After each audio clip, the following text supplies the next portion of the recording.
My name is Paul Peterson, and I am 72 years old. I was polishing my shoes, getting ready for my weekly Tuesday dinner at my daughter's house. I was just deciding which bottle of wine to bring a good Cabernet she likes, when my phone buzzed. It was a text from Mr. Harrison, my lawyer for 30 years. He never texts. 4 words lit up the screen, burning themselves into my memory. Call me immediately. My heart seized. I put the wine bottle down.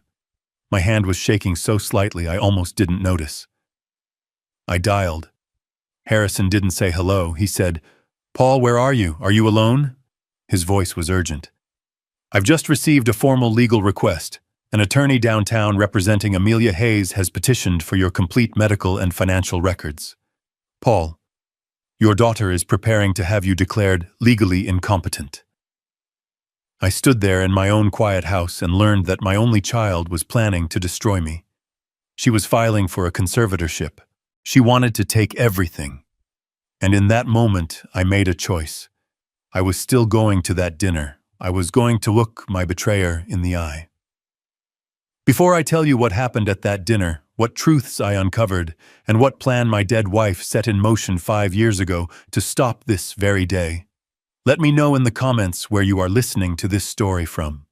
And please hit like and subscribe if you have ever had to fight for your own dignity. My ears roared with a white noise like the sound of a distant rushing waterfall. Incompetent me, I am Paul Peterson. I am a retired structural engineer. I built bridges that are still standing, marvels of steel and concrete designed to withstand forces 100 times greater than themselves. My mind, my entire life has been about precision, about logic, about structure. And just last week, my doctor, a man 20 years my junior, told me I had the heart and mind of a 50-year-old. I had just completed my annual physical. I still manage my own 6-figure stock portfolio, and I do it well. "Paul, are you there?" Harrison's voice was sharp, pulling me back from the edge. "I'm here." My voice was a rasp. "A conservatorship on what grounds?" "They're claiming significant cognitive decline." Harrison read from the document, his tone laced with disgust. "They allege you are susceptible to undue influence and are making erratic and concerning financial decisions." Erratic decisions. A cold, bitter laugh almost escaped me. My erratic decisions. Was he talking about the $200,000 I gave Amelia for the down payment on her palatial home in Medina? A neighborhood she and her husband Rick had no business living in. I told my wife Emily it was a loan, but we both knew it was a gift. Or was he talking about the $30,000 a year I've been paying for my grandson Kyle's private school? "He needs the best start, Dad," she had cooed. "This is his future. I am a widower. My wife, my wonderful Emily, has been gone for 5 years. 5 years of a silence in this house that is so loud, it sometimes feels like a physical presence. Amelia and Kyle are all I have left. I thought I was being a father, a grandfather. I thought I was building a legacy of love and support. I see now with a terrible, blinding clarity that I was just building their case. In their eyes, I wasn't a father. I was a resource. A bank vault that was getting old and needed a new set of managers. "Harrison," I interrupted, my shock congealing into something hard and cold. Anger. "I have dinner at her house tonight, my weekly Tuesday dinner." "Paul, you must cancel." "Absolutely not," he insisted. "You cannot go. Say nothing. You're ill. We need to strategize. You are walking into the lion's den." A grim smile touched my lips. "No," I said, my voice low and steady. The engineer in me was taking over, the part of my brain that sees a stress fracture and immediately calculates the load. "I am going. I have to go. I have to act as if I know nothing. I want to look her in the eye while she lies to me. I want to see what this is." There was a long pause on the other end of the line. Harrison has known me for half my life. He knew Emily. He knows I am not a man who runs. "All right, Paul," he said, his voice heavy. "All right. But you are a witness. Do not engage. Do not argue. Do not under any circumstances drink anything you don't open yourself. Do not sign anything. Not a birthday card, not a dinner napkin, nothing. You observe, you smile, and you leave. Come to my office the moment you're done. I don't care what time it is. I'll be waiting. We hung up. I looked at the expensive Cabernet I had set out, the one I knew was her favorite. I put it back in the cellar. I went to the pantry and found a cheap bottle of red blend I'd been given at a neighborhood barbecue.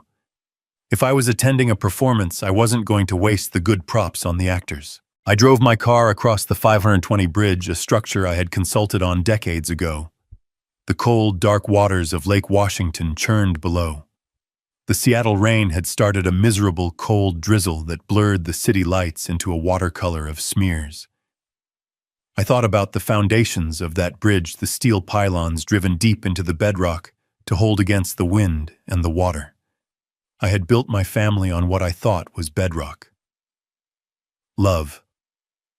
Sacrifice. Duty.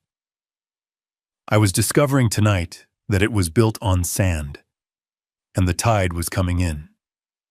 When I pulled into the sweeping circular driveway of Amelia's home, the house was blazing with lights.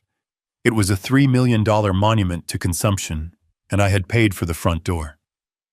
My son-in-law Rick opened it before I could even ring the bell. He has the perpetually damp handshake and insincere smile of a failed car salesman. "Paul, hey, you made it. We were starting to worry you forgot." "I never forget, Rick," I said, handing him the cheap wine. "It's Tuesday, family night." He glanced at the label, a flicker of disappointment so fast I might have missed it if I wasn't looking. "Great. Amelia's in the kitchen, just putting the finishing touches on." I stepped inside. The foyer was 2 stories high with a chandelier that cost more than my first car. The floors were imported Italian marble floors I had helped pay for. The smell of roasted garlic and rosemary filled the air, but all I felt was a cold nausea. Amelia glided out of the kitchen, wiping her hands on an apron that looked like it had never seen a genuine food stain. She was 45, beautiful, and the spitting image of her mother. But where Emily's eyes were filled with warmth, Amelia's were bright, hard, and assessing, like a jeweler looking for flaws. "Dad," she chirped, coming over to hug me. I braced myself. The embrace was dry practiced. It didn't have the warmth of a daughter. It had the calculation of a co-conspirator. It felt like she was measuring me. "You're here, how are you feeling?" "I'm fine, Amelia. Just fine," I said, forcing a smile. "Smells wonderful." The dinner was an agonizing, carefully staged play. Rick dominated the conversation, rambling about some new cryptocurrency venture he was exploring. This from a man who had bankrupted 2 businesses and whose only source of income was his wife's commissions and my checkbook. I just nodded, ate my food, and watched them. I watched the way Amelia would correct him with a sharp little glance. I watched the way my grandson Kyle sat at the table, his eyes glued to his phone, completely disconnected. This was the family I was erratically funding. Then over dessert, Amelia made her move. She set down her fork, placed her manicured hand on mine, and gave me her most concerned, loving smile. "Dad," she said, her voice dripping with artificial sweetness. "We've been thinking. We're worried about you, Paul." Rick chimed in, suddenly serious. "It's just, you have so much on your plate." Amelia continued, her thumb rubbing a little circle on the back of my hand. "You've worked your entire life. You've done so much for everyone. You deserve to rest. You don't need to be worrying about stocks or property taxes or managing the house." I looked right into her eyes. My daughter. My only child. "What are you suggesting, Amelia?" "I'm suggesting just that you let us help," she said. "Rick and we can take over the day-to-day. We can manage the finances, make sure all the bills are paid. You can just relax, enjoy your retirement. You wouldn't have to worry about a single thing." There it was. the velvet-gloved hand closing around my life, the polite, loving, reasonable-sounding prison sentence. They wanted to help manage, and the same words Harrison had warned me about. They wanted to take control. I looked at her, at my son-in-law, and I smiled. It was the coldest smile of my 72 years. I felt a strange, icy calm settle over me. The engineer was back. The problem was defined. "You know, sweetheart," I said, patting her hand, "that's a very generous thought, a very good idea. Let me think about that." The flash of triumph in her eyes was sickening. She thought I had taken the bait.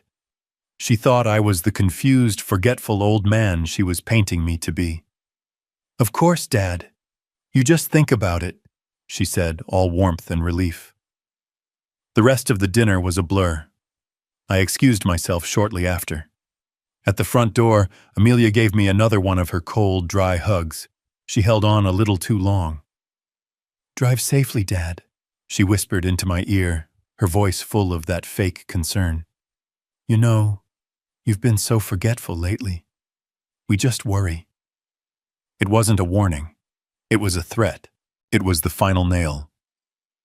"Don't you worry about me, Amelia," I said, patting her on the back. "I'm clearer than I've been in years." I got into my car. My hands were steady on the steering wheel. I didn't drive home. I didn't drive back to my empty house. I drove through the rainy, dark streets of Seattle, the wipers beating a steady rhythm like a war drum. I drove straight downtown to the glowing windows of Mr. Harrison's law firm. He was on the 10th floor, and as I pulled up, I could see the light was on. He was waiting. The war had just begun. I walked into Harrison's office at 9:15 p.m. The rain was streaming down the 10th floor windows, turning the lights of downtown Seattle into a blurred, watery mess. Harrison hadn't even taken his suit jacket off. He had a stack of papers on his mahogany desk and 2 cups of black coffee that must have been sitting there for an hour, cold and bitter. He didn't bother with greetings. "How was it?" he asked, his voice low. "Exactly as you predicted," I said, shrugging off my wet coat. "She offered to help manage my finances. She told me I've been forgetful." Harrison nodded grimly, pushing one of the cold coffees toward me. I ignored it. He tapped the stack of papers. "They filed the initial petition this afternoon, just before the clerk's office closed. That's what triggered the alert. They are moving fast, Paul. Faster than I expected." He picked up the top sheet. "This is the core of their case, and it's ugly." He slid the paper across the desk. It was a preliminary declaration, a list of concerns compiled by Amelia's attorney. "This isn't just Amelia's word against yours," Harrison said. "They've already retained an expert. They have a name." He pointed to a line. "Dr. Julian Croft, a forensic psychiatrist." I'd never heard of him. And, Harrison said, leaning forward, "Dr. Croft is what we in the legal world call a hired gun. He's a professional witness. He has a very lucrative, very specific specialty. He testifies in contested conservatorship hearings.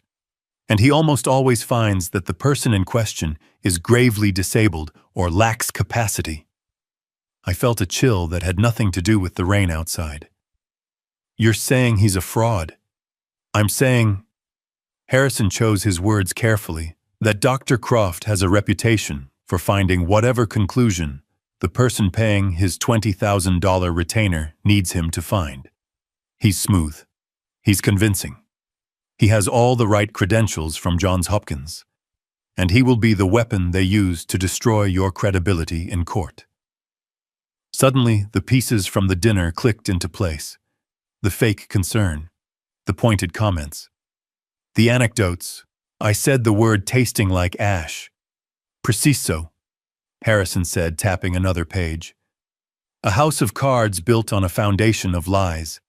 They can't just walk into court and say, 'Paul Peterson is old.' They have to build a narrative. And Amelia is the star narrator." He began to read from the page, his voice flat, emotionless. On October 10th, my father paid the gas company's bill twice and failed to pay his electricity bill, causing a lapse in service. Is that true, Paul? No, I said, my anger rising. That's a distortion. I switched to automatic payments online. There was an overlap of one day. The lapse was a planned 30-minute service switch. I was there for it. It doesn't matter, Harrison said. Here's another one. My father frequently forgets where he has parked his car, leading to hours of confusion. He has lost his house keys 3 times this month alone. That's a lie, I snapped. I have a new car, the key fob is different. I pressed the wrong button once and the alarm went off once, and the house keys. I was installing a new deadbolt. I had 3 sets of keys on the counter. She's twisting everything. Of course she is, Harrison said. That's the point. She isn't trying to prove these things to you. She is building a file for Dr. Croft. She will feed him these half-truths, these twisted memories. She'll tell him about you forgetting the time tonight. She will paint a picture of a brilliant man in rapid tragic decline. Croft will then, for a hefty fee, write a 7-page report diagnosing you with early-onset dementia or age-related cognitive impairment. He will state under penalty of perjury that you are a danger to yourself and your own estate. By the time we get in front of a judge, it's not Amelia's word against yours. It's your word against a board-certified expert from Johns Hopkins. I sat back, the mechanism of the attack now laid bare. It was a terrifyingly simple, elegant, and evil piece of engineering. They weren't just attacking my character. They were attacking the very foundation of my identity, my mind, my competence. I looked at Harrison. The old anger, the hot red emotional anger, was fading. It was being replaced by the cold, precise calculations of an engineer. When a structure is under attack, you don't curse the storm. You reinforce the load-bearing walls. You find the weak points in the attack. So, I said, my voice steady now, they have a hired gun, and they are feeding him ammunition.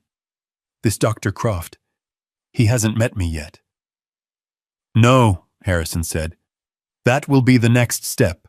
They will file a motion to compel you to submit to a psychiatric evaluation by him. Good, I said. Harrison raised an eyebrow. Good.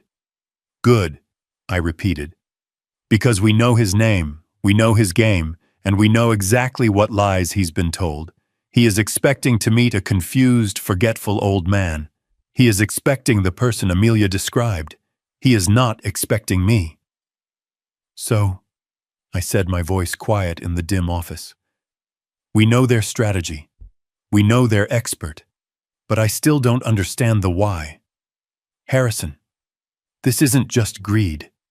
This is monstrous. To do this to her own father. Why? Harrison leaned back in his leather chair, the springs groaning in protest. He steepled his fingers, looking at me over the top of them. Because, Paul, he said, you are confusing them with rational people. They are not. They are desperate, and desperate people do monstrous things. He swiveled his chair to his computer monitor and clicked his mouse a few times. I took the liberty of running a preliminary asset and debt check on Amelia and her husband Rick this afternoon, as soon as I got that petition. I've been your estate lawyer for 30 years, Paul. Your finances are tied to theirs in ways you helped set up. It wasn't hard to pull the thread. He turned the monitor so I could see it. It was a sea of red numbers and legal names. I thought you were just helping them, Harrison said. His voice flat. I didn't realize the extent of it. They're drowning, I whispered, seeing the figures. Drowning is a polite word for it, Harrison said. Harrison, they are at the bottom of the ocean. Let's start with the house in Medina. The one you put the $200,000 down payment on. They took out a second mortgage on it 8 months ago for $300,000. That money is gone. He clicked again. A list of creditors appeared. They have over $150,000 in high-interest credit card debt. American Express Visa, a few store cards from places I've never even heard of. They are servicing that debt by taking cash advances from other cards. It's a classic end-stage pyramid scheme. I felt sick. But Amelia, her commissions. She's one of the top real estate agents in Seattle. She was, Harrison corrected. The market has turned, Paul. High interest rates. Nobody is buying $3 million mansions right now. Her income has dropped by 70% in the last 6 months. But their spending, he gestured to the screen, has not. And then he pointed to the killing blow. But all of that is just the appetizer, Paul. This is the main course. He brought up a record of a wire transfer from their joint account, the one tied to the second mortgage. A single transfer. $500,000. What is that? That, Harrison said, is Rick's latest sure thing, a blockchain development startup. It was an unsecured private investment. He essentially gave $500,000 to a man he met at a golf tournament. The company declared bankruptcy 6 weeks later. The money is gone. Evaporated. $500,000. My money. Money from the house I helped them buy. So, you see, Paul, Harrison said, turning back to face me. This isn't about you being forgetful. This isn't about them worrying about you. This is about that. He tapped the screen. That $500,000 hole. The $150,000 credit card bill. The second mortgage payment that's about to come due. They are going to lose the house. They are going to lose everything. They are on the brink of catastrophic, public, humiliating bankruptcy. He let the words hang in the air. And then there's you. He continued, his voice softening just a little. You are sitting over here in your paid-off house with a clean portfolio. You are worth on paper just over $4 million. I finally understood. They're not trying to get another loan from me, I said, the cold truth settling on me. No, Harrison said. You're past that. They know you won't give them $500,000. And even if you did, it wouldn't be enough. They don't need a handout, Paul. They need the whole bank. They are aiming for your entire $4 million estate. The only way to get it, the only way to liquidate your assets to cover their catastrophic losses is to take control. And the only way to do that is to have you declared incompetent. It wasn't just a betrayal. It was a hostile takeover. My daughter wasn't just trying to get my money. She was trying to plug the gaping, hemorrhaging wound of her own failure with it. And she was willing to sacrifice my mind, my freedom, and my life to do it.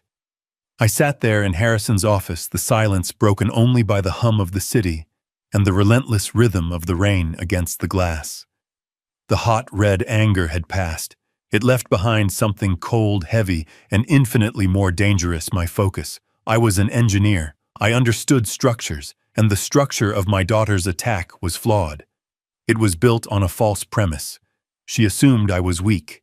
She assumed I was unaware. All right, Harrison, I said, my voice cutting through the quiet. I leaned forward, my hands flat on the desk. They want to say I'm senile. They want to build a case based on anecdotes of my confusion. Harrison nodded, his expression grim. That's the playbook, Paul. Then we'll help them, I said. Harrison's eyebrows shot up. What are you talking about? We fight them. We show the judge your medicals, your financial. No, I interrupted, not unkindly. Not yet. You're thinking like a lawyer. You're thinking about defense. I'm thinking about offense. They are building a case, but I will be their star witness. They think I'm forgetful. Starting tomorrow, I'm going to be the most forgetful man in Seattle. A slow understanding dawned on Harrison's face. Paul, that's dangerous. You'd be playing right into their... I'd be setting a trap. I said, the plan forming in my mind with perfect logical clarity. Right now they are twisting real events, a key fob, an overlapping payment, but from now on I will manufacture the events. I will be in control of the narrative. Amelia wants a confused old man. I will give her one. I will accidentally call her and ask the same question twice in 1 hour. I will forget a lunch date we never made. I will misplace my keys and call her in a panic to ask if I left them at her house. I stood up and walked to the window, looking down at the wet streets 10 floors below. She is overconfident. Rick is greedy and stupid. They want to believe this is working. So we will make them believe it. We will let them get comfortable. We will let them get arrogant. We will let them walk so far down this path of lies that when we finally pull the rug out, there is no way back for them. They are expecting a victim. They are not expecting a predator who is pretending to be prey. While I'm acting confused, I continued, turning back to him. You and I will be meticulously documenting their actions. We are on the defense in their story, but in ours they are the criminals, and we are the detectives. Harrison was silent for a long moment, a slow, grim smile spreading across his face. It was the smile of a shark. "Okay, Paul," he said, picking up a pen and a fresh legal pad. "Okay, let's start acting. What's your first line?" The next morning I woke up before the sunrise. The anger from the night before had cooled and settled, hardening into something cold, heavy, and clear. Purpose. I picked up my phone. It was time to start the performance. It was time to become the man my daughter so desperately wanted me to be. I dialed her number. She answered on the third ring, her voice thick with sleep and impatience. "Dad, it's 6:30. Is everything okay?" I put a slight tremor in my voice, a hint of confusion. Oh, is it? I'm so sorry, sweetheart. I was just looking for the number for the gardener, the man who fixed the hedges. You don't happen to have it, do you?" I heard a heavy, dramatic sigh on the other end of the line. "Dad, we've been over this. I gave you his number last week. I wrote it on the list for you. It's on the refrigerator. The important numbers list." "Oh, right. The list, of course." I paused just long enough. Silly me. I must have forgotten. "So, you'll be over for lunch today?" "Noon." "Dad, what are you talking about?" Her voice was sharp now, the impatience turning to irritation. "It's Wednesday. Our lunch day is Friday. Are you feeling all right?" "Oh, Friday. Yes, of course. Just tired. My mistake." I hung up the phone. I sat in the kitchen sipping my coffee, watching the clock. I gave it exactly 1 hour. At 7:30 a.m. on the dot, I called her again. This time she answered immediately. "Dad." The irritation was undisguised. "Amelia, honey, thank goodness. I'm so sorry to bother you again. I can't seem to find the gardener's number anywhere. Do you have it?" There was a long, dead silence on the line. It stretched for 5 seconds, then 10. I could hear the gears turning in her head. I could practically hear her processing this new delicious piece of evidence. This wasn't just a simple mistake. This was a pattern. When she finally spoke, all the irritation was gone. It was replaced by that sickly, sweet, condescending voice, the one she had used at dinner. "Oh, Dad," she cooed like she was talking to a child. We just talked about this. An hour ago, remember the number? It's on the list. On the fridge." "Oh," I said, injecting panic into my voice.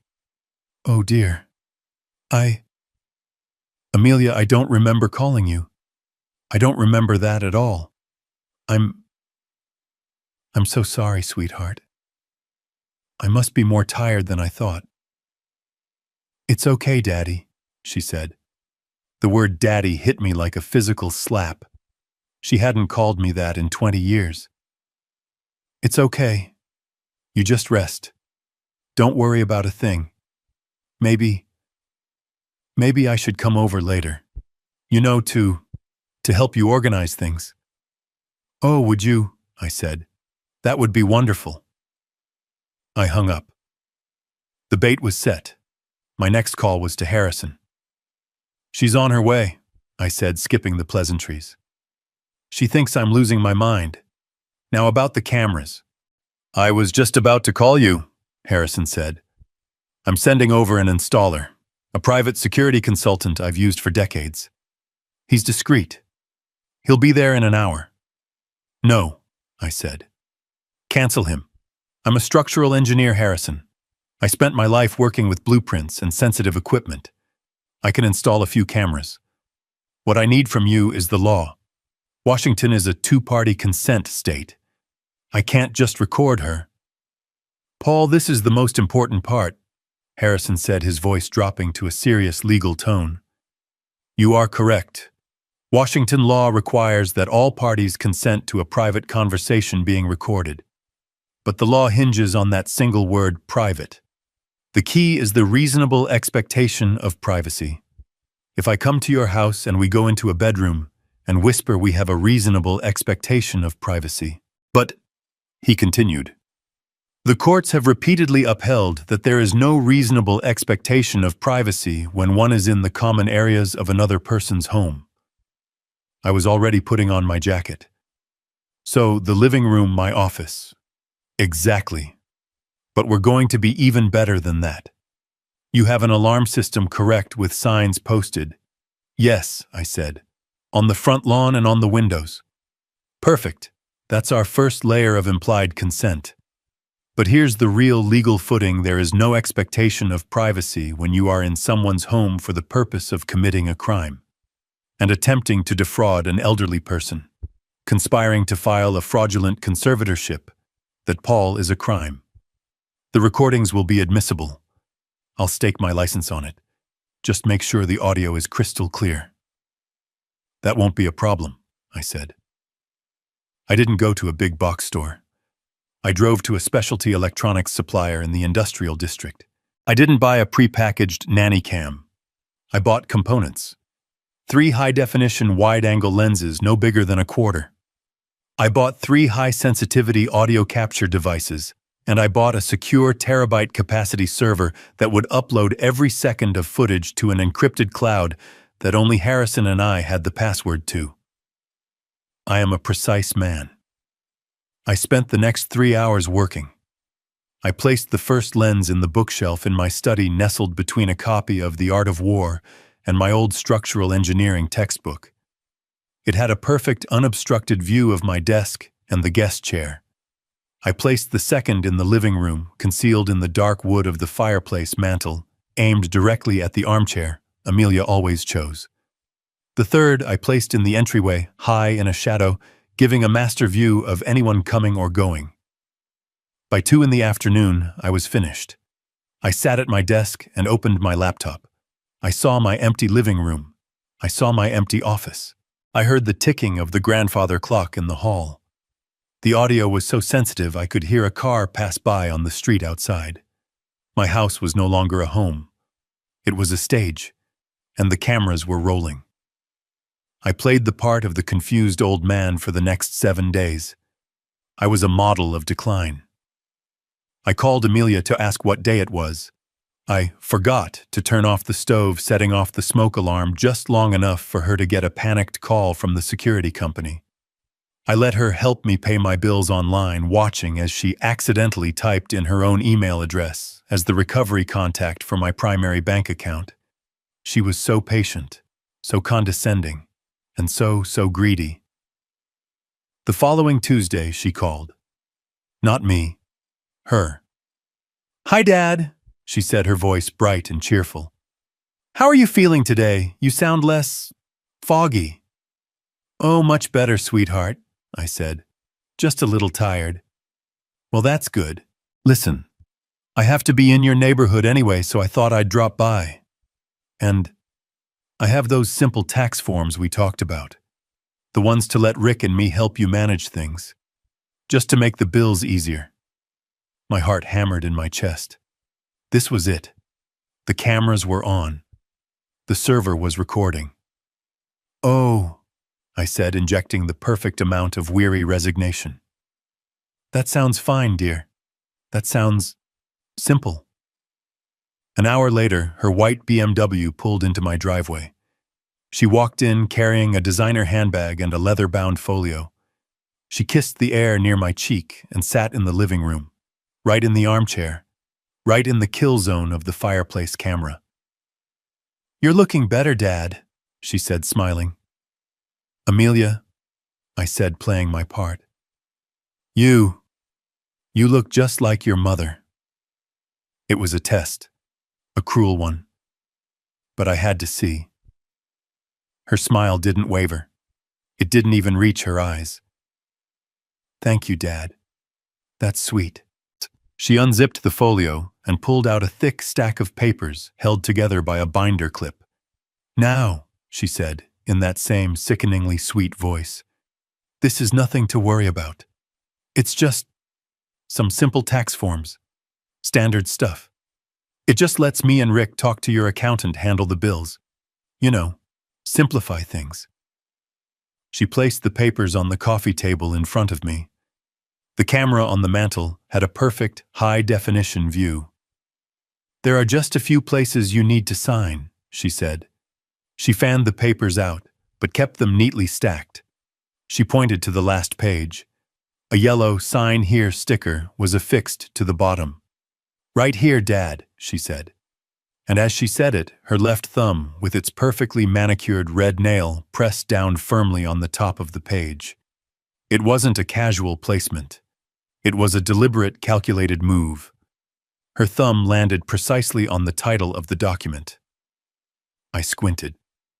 "Oh my, so many legal words. What does that say up at the top?" Her smile tightened. "It's nothing, Dad. Just legal jargon.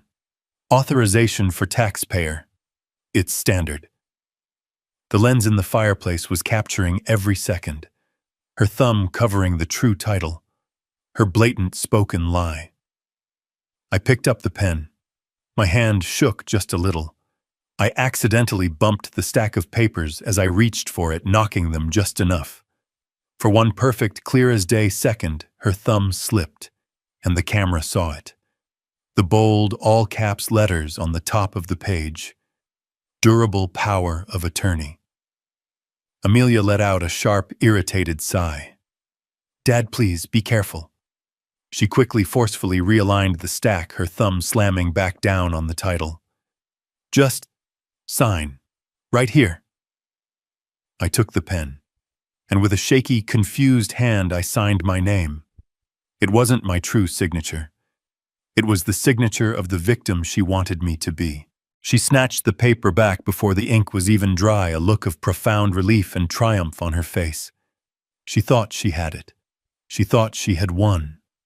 She gathered her things. "See, all done. So simple." She stood up, a conquering hero. "I'll take care of everything now, Dad. You don't have to worry about a thing." "Oh, thank you, Amelia," I said, looking up at her. "What would I do without you?" She smiled, kissed the air again, and left. I sat in my chair for a full minute after I heard her car pull away. Then I walked to my office, opened my laptop, and rewound the footage. I zoomed in, her face, her lies, her thumb, and the title. Durable power of attorney. I saved the file. I named it Exhibit A. Harrison was right. This wasn't just a betrayal. This was a crime. And I had just become the star witness for the prosecution. She thought she had the keys to the kingdom. After she left with the signed Durable Power of Attorney, a document she believed was a simple tax form, the house went quiet. But the game had just escalated. She had her proof of my cooperation. Now she needed the medical proof to back it up. The call came 4 days later. I had spent that time continuing my performance, letting my confusion ebb and flow. I was waiting for this exact call. "Hi, Dad," she said. Her voice was lighter, almost breezy, the sound of a predator that had just cornered its prey. "How are you feeling?" "Oh, Amelia," I said, letting a weary sigh carry through the phone. A bit tired, dear. These old bones. I know, Dad, and that's why I've been thinking. The practiced, concerned voice was back. You know I have a friend. A wonderful man, Dr. Croft. He's a specialist in senior health. He helps people, you know, stay sharp and manage their energy. Dr. Croft, the hired gun. My heart beat a steady, cold rhythm. The cameras in my office were listening, recording my end of this conversation. A doctor, I said, injecting a note of suspicion. Amelia, my doctor says I'm fit as a fiddle. I don't need another doctor. Oh, no, Dad. She laughed, a light, airy sound that was completely false. He's not that kind of doctor. He doesn't poke or prod. He's a friend. He just talks. He's fascinating. He's helped so many of my friends' parents. He's going to be in your neighborhood next week on Thursday, and I thought it would be lovely if he just stopped by.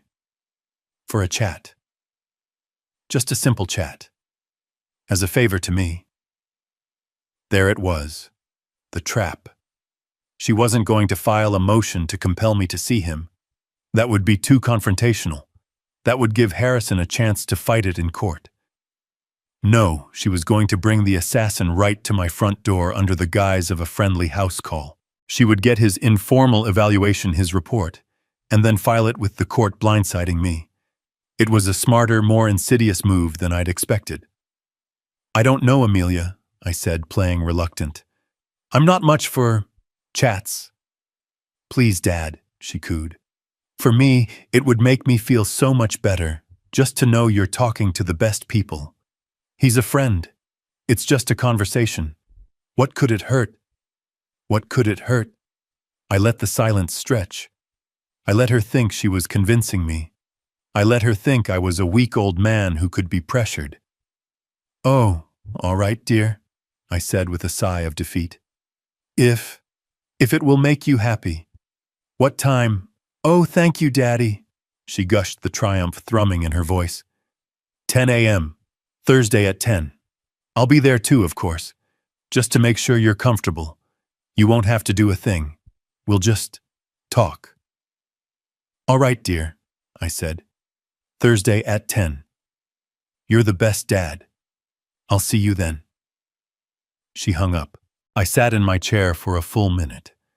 The trap wasn't hers. The trap was mine. She had just confirmed the time, the date, and the guest list for her own execution. I picked up the phone and dialed Harrison. He answered on the first ring. Harrison? I said, my voice perfectly clear, all traces of the confused old man gone. It's on. Thursday, 10 a.m. The hired gun is coming to the house. Excellent. Harrison's voice came back just as cold. And Paul, our counter-expert. He's already confirmed, I said. He'll be here tomorrow, Wednesday, 24 hours before Croft arrives. We'll have a full, independent, and pristine evaluation in the bank before the fraud ever steps foot in my house. I agreed to Amelia's plan, and my assent was the first click of the trap. The moment I hung up, I called Harrison. The hired gun is coming. Thursday at 10, I said. Excellent, Harrison replied, his voice all business. And our defense is arriving tomorrow. On Wednesday at 9 a.m., a full 25 hours before Amelia's friend was scheduled to arrive, my doorbell rang. This was not a social call. This was Harrison's counter-move. The woman standing on my porch was the antithesis of everything I expected. She looked to be in her late 60s with sharp, intelligent eyes behind wire-rimmed glasses. She was not the slick, Armani-suited professional I had pictured. She was Dr. Evelyn Alastair, the chief of geriatric psychiatry at the University of Washington Hospital. She was, as Harrison had put it, the most respected and most feared expert witness in the state. She didn't testify for money. She testified when she was outraged. Mr. Peterson, she said, her voice crisp as she stepped inside.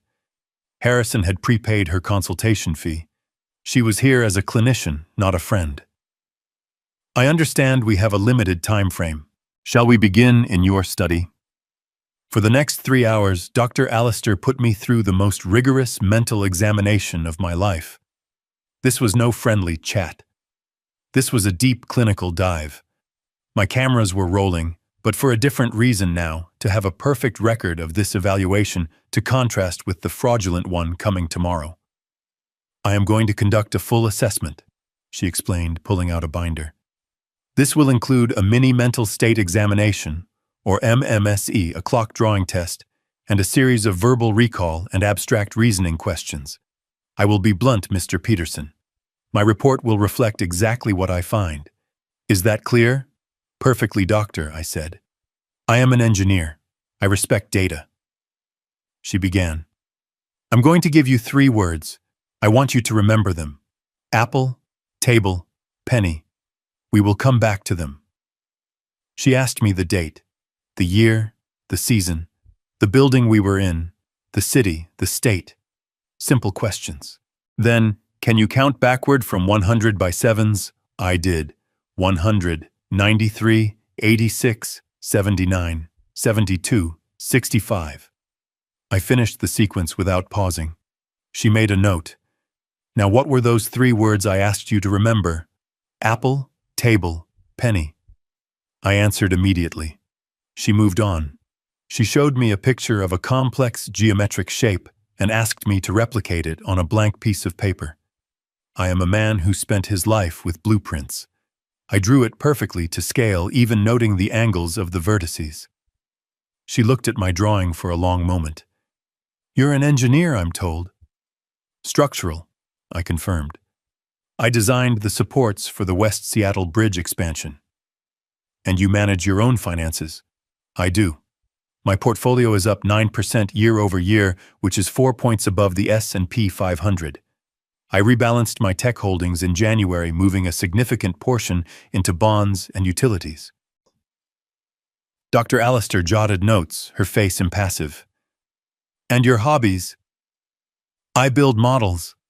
I just finished a 1/12 scale replica of my childhood home. All hardwood, ash and maple. It required over 2,000 individual pieces. She looked up from her notes. Mr. Peterson, are you currently under any unusual stress? I met her gaze.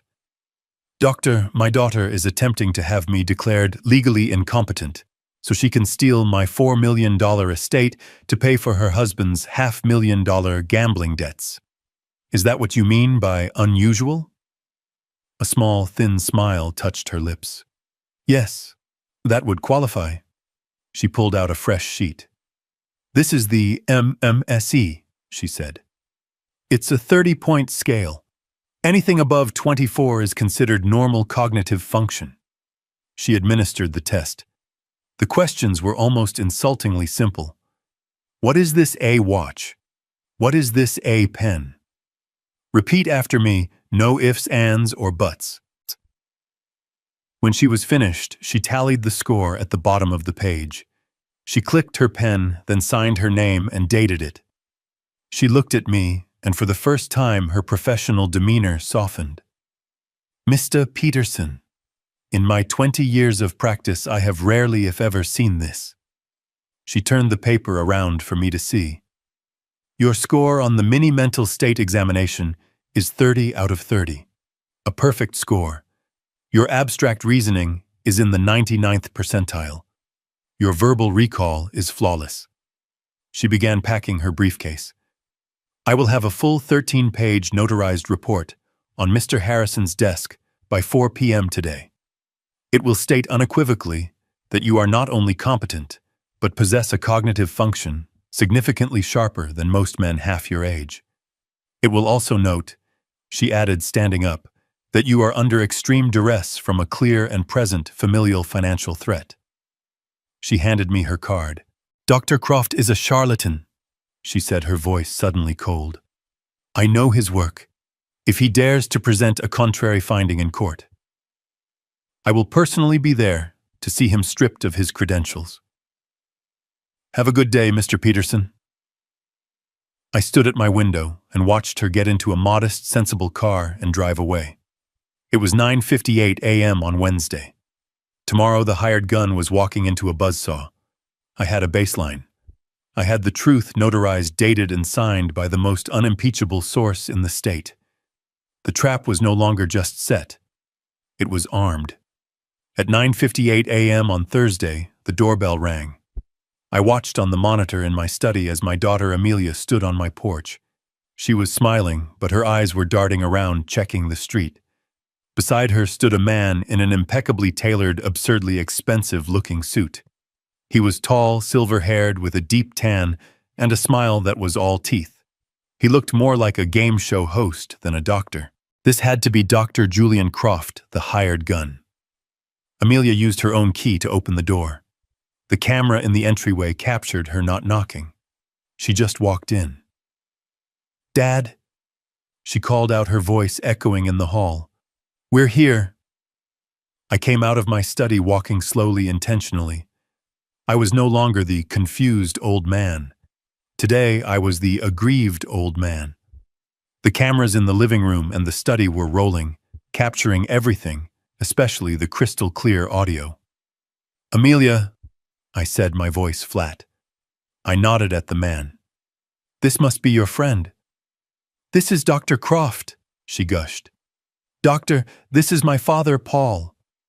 Croft stepped forward and offered his hand. It was soft manicured and his grip was weak. "Mr. Peterson," he said, his voice a smooth, practiced baritone. "A genuine pleasure. Thank you for welcoming me into your beautiful home." "He's just here for a chat, Dad," Amelia said, guiding him toward the living room, right toward the armchair. "Just a conversation." They sat. I sat opposite them on the sofa. The camera on the mantel had a perfect view of all three of us. Amelia perched on the edge of her seat, a picture of the concerned, dutiful daughter. Croft crossed his legs, pulled a small leather-bound notebook from his jacket, and smiled. "So, Paul," he began, his tone condescendingly warm. "Amelia tells me you're a retired engineer. That's fascinating. You must have built some incredible things." "I built things that stand up to pressure, Doctor," I said. "Wonderful." He made a small note. "Amelia also mentioned you've been feeling a bit overwhelmed lately. A bit, shall we say, confused. The first loaded, leading, gaslighting question." I looked at him, and I did not smile. "Doctor," I said, my voice cold and precise, "I do not feel confused. I feel angry." Croft's smile didn't waver, but his eyes sharpened. "Angry? What are you angry about, Paul?" "I am angry about betrayal. I am angry about ingratitude." I leaned forward just an inch. "To answer your original question, I am never confused. The only time I feel a flicker of confusion is when I am forced to deal with blatant, naked treachery. Does that answer your question?" Out of the corner of my eye, I saw Amelia's face tighten. This wasn't the foggy old man she was expecting. Croft just chuckled as if I'd told a charming joke. "A fiery spirit, I like that." He made another note. "Let's try something simpler, just to get a baseline. What day is it today, Paul?" I stared at him. "It is Thursday, October 12th. The time is 10:14 a.m. You were 10 minutes late for the 10 o'clock appointment my daughter scheduled without my consent. You are currently in my home in Seattle, Washington. Would you like the zip code as well?" The smile on Croft's face twitched. He looked at Amelia. Amelia jumped in just as I knew she would. "See, Doctor?" she said, her voice full of false tears. "This is what I mean. He's so agitated, so aggressive. He was never like this. He's paranoid. He thinks everyone is late. He thinks everyone is plotting." Croft nodded sagely at her, then turned back to me. "No one is plotting, Paul," he said, his voice like a tranquilizer. "We are here to help. Your family is worried about you. Do you often feel that your family is against you?" This was the moment. The backstory drip. I let out a long, slow breath. I looked away from him toward the fireplace where a picture of my late wife, Emily, sat. My wife, Emily. I started letting my voice crack just a little. Before she died, she told me something. We were arguing. About Amelia. I was giving her money. For the house, for everything. And Emily told me to stop. She said, "Paul, you have to see it. Amelia loves your money more than she loves you." I turned back to Croft. His face was a mask of clinical interest. I was furious. I said the memory of that fight very real. I told her she was wrong. I told her not to ever say that about our daughter. I yelled at her. It was one of the last real conversations we ever had. And I yelled. I let the silence sit for a moment. "And now," I said, looking right into Dr. Croft's soul, "now I find myself in a chat with a stranger in my own home, a man my daughter hired, to see if I'm confused enough to be put away. So you ask me if I feel my family is against me? No. I feel that my wife was a very, very smart woman, and I should have listened to her." I watched Croft write in his little book. I knew exactly what he was writing. Delusions of persecution, fixation on family, paranoid ideation, agitation. He was getting everything he was paid for. He closed his notebook. "Paul, thank you for being so candid. I'm going to ask you to do one simple thing for me. A little brain teaser. It's something we do with all our clients. It's called a clock drawing test." He pulled a blank, unlined sheet of paper from his folio and a pen. "I'd like you to draw a clock face for me. Put in all the numbers. And then set the hands to, let's say, 10 minutes past 11. He slid the paper and pen across the coffee table. Amelia watched me, her expression tight with anticipation. This was it. The classic test for dementia. The test she was sure I would fail. I picked up the pen. I took the paper. I looked at it. "Just a clock," I said.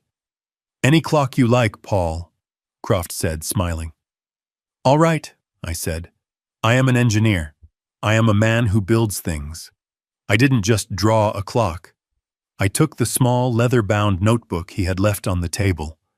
I placed it on the paper and used its perfect 90-degree corner as a straight edge. I drew a perfect XY axis in the center of the page. Then I took a small coaster from the side table. I placed its center on my axis and drew a perfect, sharp circle. "Dad, what are you?" Amelia started. "Shh," Croft said, holding up a hand, his eyes wide, fascinated. I placed the 12 at the top, the 6 at the bottom, the 3 and the 9 on the horizontal axis. Then, with the precision of a draftsman, I filled in the other numbers using the cross lines to ensure they were perfectly spaced, perfectly symmetrical. "He asked for 10 past 11, I murmured to myself. I drew the minute hand long and sharp, pointing precisely at the 2, and I drew the hour hand shorter, thicker, and not pointing at the 11, but exactly 1/6 of the way past the 11 on its way to the 12. I added the small second hand, and then I couldn't help myself. It was a final cold flourish. I started to draw inside the clock. "Mr. Peterson," Croft asked, leaning forward. I drew the mainspring. I drew the escape wheel. I drew the pallet fork. I drew a perfect schematic diagram of the clock's internal escapement mechanism. I put the pen down. I slid the paper back across the table. There was a long, long silence. Amelia was staring at the drawing, her mouth slightly open, a look of profound confusion on her face. Croft just stared at it. He had been expecting the shaky, disorganized, number-jumbled drawing of a dementia patient. He got a blueprint. He cleared his throat. He looked up, his professional smile was gone. It was replaced by a tight, thin-lipped expression of annoyance. This wasn't in the script. "Well," he said, forcing a chuckle, that is certainly the most thorough pen clock I have ever seen." He quickly folded the paper and put it in his jacket. He stood up. "Thank you for your time, Paul. This has been illuminating." "Doctor, he's always been obsessive," Amelia said, scrambling to her feet, trying to salvage the narrative. "See, he gets stuck on details. It's not normal." "Yes," Croft said, grabbing his things. "I have everything I need." He was out the door in less than 30 seconds. Amelia followed him, throwing one last venomous look back at me. A look that said, "You think you're smart, old man, you just wait." The door slammed. I sat in the silence of my living room. I walked to my study, opened the laptop, and stopped the recording. I saved the 2-hour file. I named it Exhibit B. Dr. Croft, the hired gun, had just performed his evaluation. He was going to write a report. He was going to say I was agitated, paranoid, and obsessive-compulsive. But I had something he didn't. I had the truth. I had Dr. Allister's perfect 30-30 score. And now, I had a 2-hour high-definition video of the test itself. Let him write his report. Let him lie. I had the tape. And that tape would be his undoing. Croft leaned in his face, a mask of false empathy. He had been asking questions for 20 minutes, trying to find a crack. He had asked about my sleep, my diet, my moods, and now he went for the kill. "No one is plotting, Paul," he said, his voice a smooth, syrupy lie. "We are here to help. Your family is worried about you. Do you often feel that your family is against you?" There it was. The question he was paid to ask. The diagnosis he was hired to find: paranoia. I let the silence hang in the air. I looked away from him toward the fireplace. There was a photo on the mantel, one of my favorites. It was me and my wife Emily on the day I retired. We were smiling. We were happy.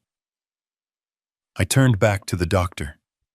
The camera on the mantel was recording my face. The microphone was picking up my voice. "My wife, Emily." I started, and I let the real tremor of that memory into my voice. "She's been gone 5 years. But before she died, she told me something. We had a fight. One of our last real arguments." I paused. I was letting him and Amelia see the pain. It was real. "We were arguing about Amelia."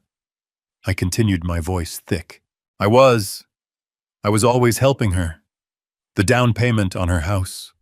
Her husband's projects. I was writing checks. And Emily, she begged me to stop. I looked right into Croft's eyes. She said, "Paul, you have to see it. Amelia loves your money more than she loves you." Those were her words.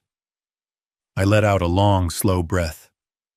I was furious, I admitted. I told her she was wrong.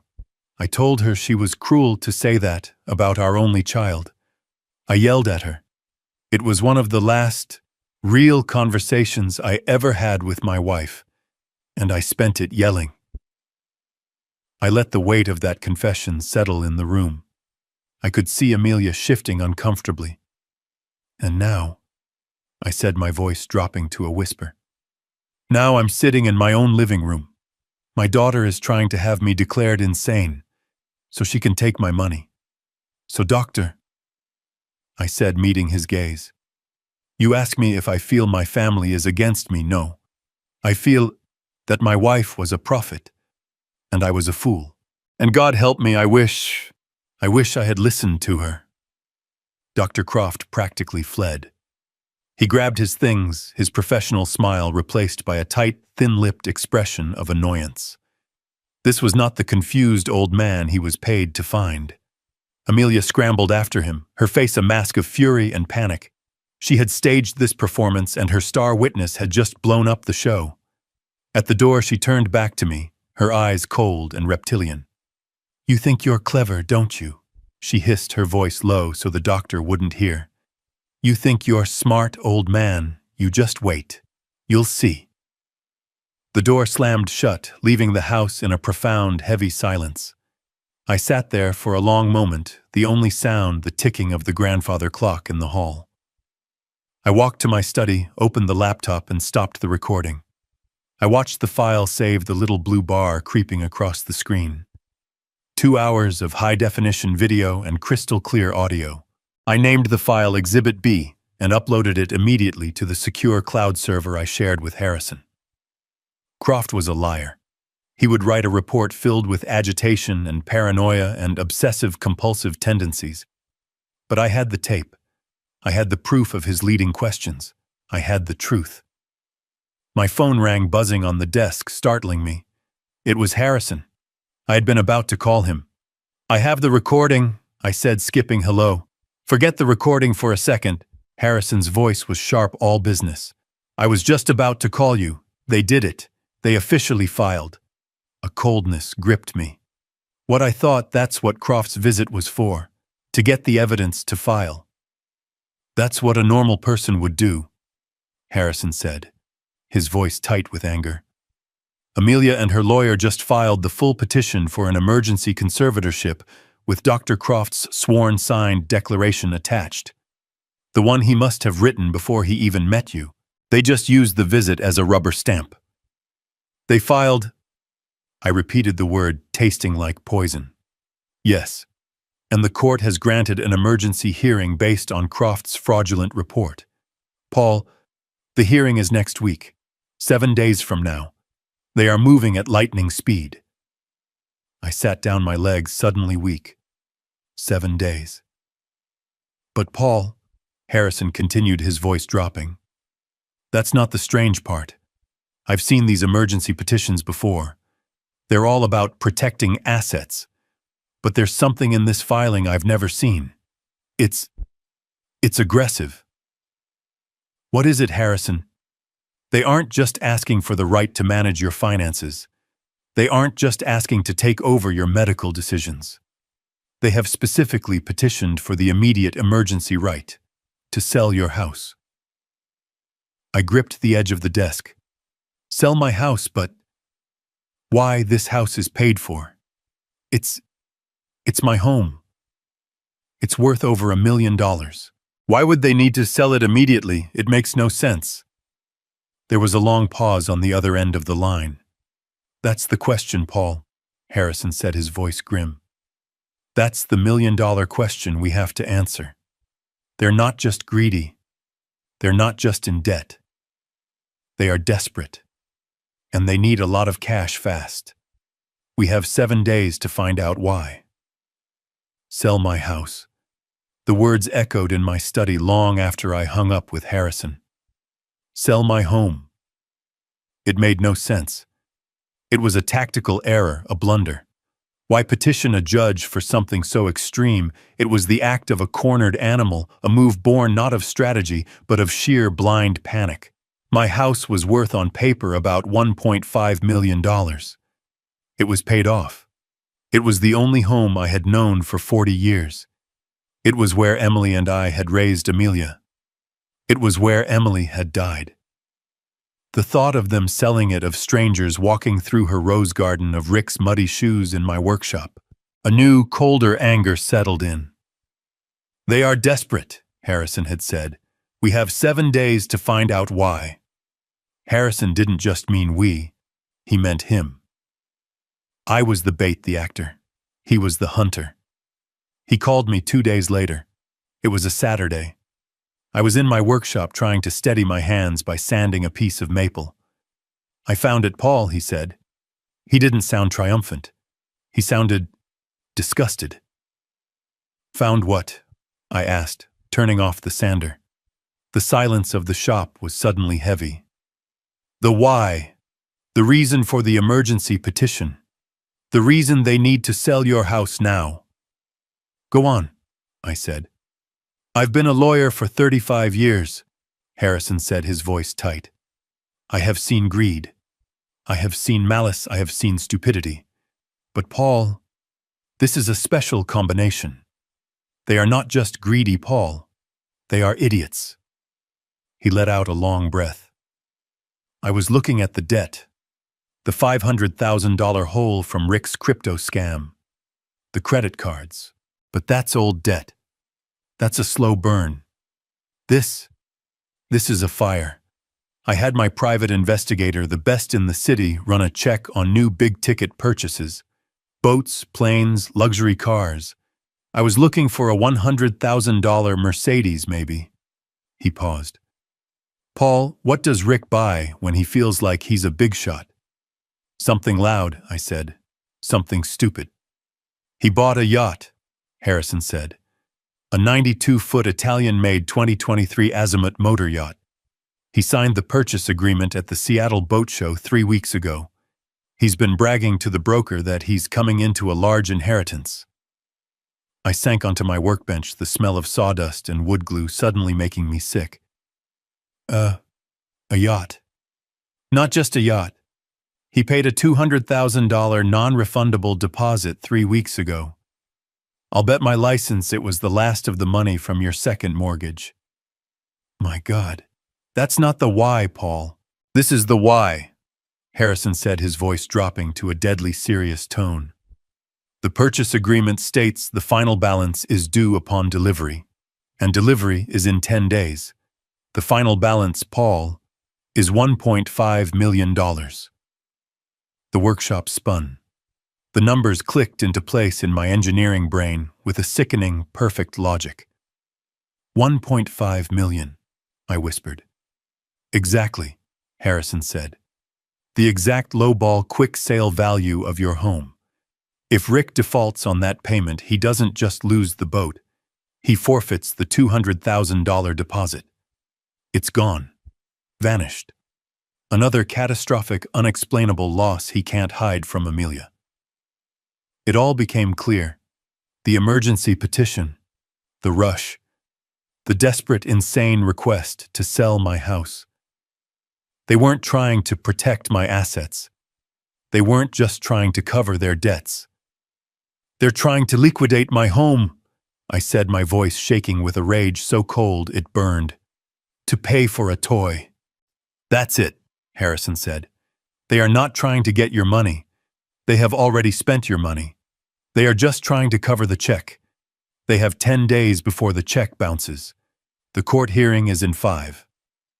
I stood up. The fog of confusion was gone. The hurt of betrayal was gone. All that was left was the cold, hard, structural certainty of the fight to come. They're not just greedy, I said to Harrison. And they're not just stupid. They're cornered. And they've given us a deadline. Thank you, Harrison. I know what I have to do now. I hung up the phone. They didn't just want my money. They were trying to trade my life's work, my memories, my wife's home, for a boat. This was no longer just a legal fight. This was an extermination. I spent the next 48 hours in a state of controlled, focused rage. The hearing was in 5 days. Harrison was preparing the legal side, filing our counter motions subpoenaing Dr. Allister and preparing Exhibit A and Exhibit B, the fraudulent power of attorney video, and the recording of Croft's sham evaluation. My job was to prepare the past.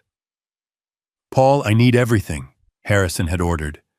Every tax return for the past 10 years, every medical record, every major purchase receipt. I am going to build a fortress of competence around you.